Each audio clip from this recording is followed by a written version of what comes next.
বিসমিল্লাহির রহমানির রহিম। উপস্থিত সমবেত শোকাতুর সুধীবৃন্দ এবং দিনী ভাইয়েরা, আসসালামু আলাইকুম।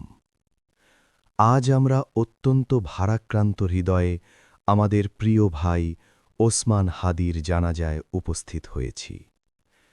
আল্লাহ তাআলা তাকে জান্নাতুল ফিরদৌস নাসিব করুন এবং তার পরিবারকে শোক সইবার শক্তি দিন। আমিন। আজ বড় কষ্টের সাথে বলতে হয়, আমাদের মাদ্রাসা শিক্ষা ব্যবস্থার সাথে রাজনীতির এক চরম বৈরিতা তৈরি করা হয়েছে।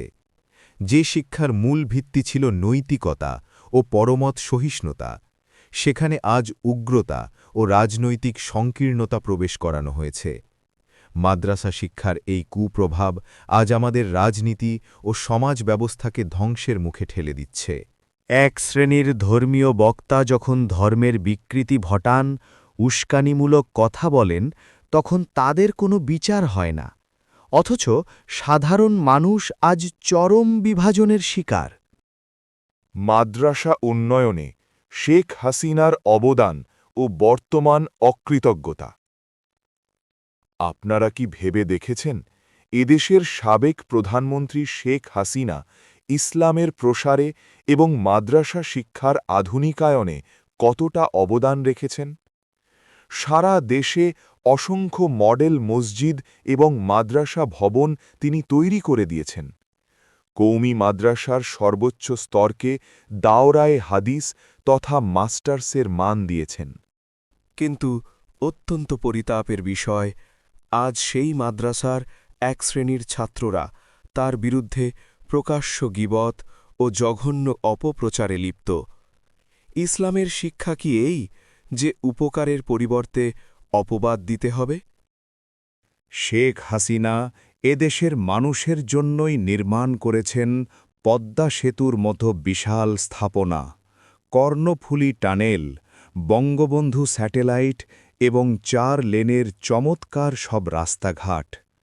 এগুলি কি বাংলাদেশের সম্পদ নয়? এগুলি কি আমাদের পরবর্তী প্রজন্মের ভাগ্যোন্নয়নের জন্য ছিল না? আজ বিদেশি শক্তির ছত্রছায়ায় দেশে গভীর ষড়যন্ত্রের মাধ্যমে গণতান্ত্রিকভাবে নির্বাচিত শেখ হাসিনার সরকারকে উৎখাত করা হয়েছে। তার ফল আজ আপনারা সবাই দেখতে পাচ্ছেন। দেশে আজ কোনো নির্বাচিত সরকার নেই।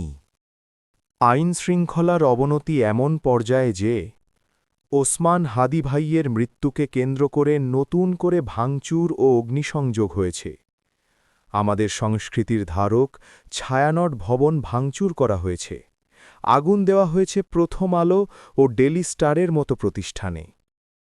সবচেয়ে ভয়ঙ্কর বিষয় হল, ধর্মের দোহাই দিয়ে আজ আইন নিজের হাতে তুলে নেওয়া হচ্ছে। ধর্মানুভূতিতে আঘাতের অভিযোগে একজন হিন্দু ভাইকে গণপিটুনি দিয়ে গাছে ঝুলিয়ে আগুনে পুড়িয়ে মারা হয়েছে। অথচ কোনো ধর্মীয় বক্তা যখন ধর্মকে নিজের স্বার্থে ব্যবহার করেন, তখন সমাজ নিশ্চুপ থাকে।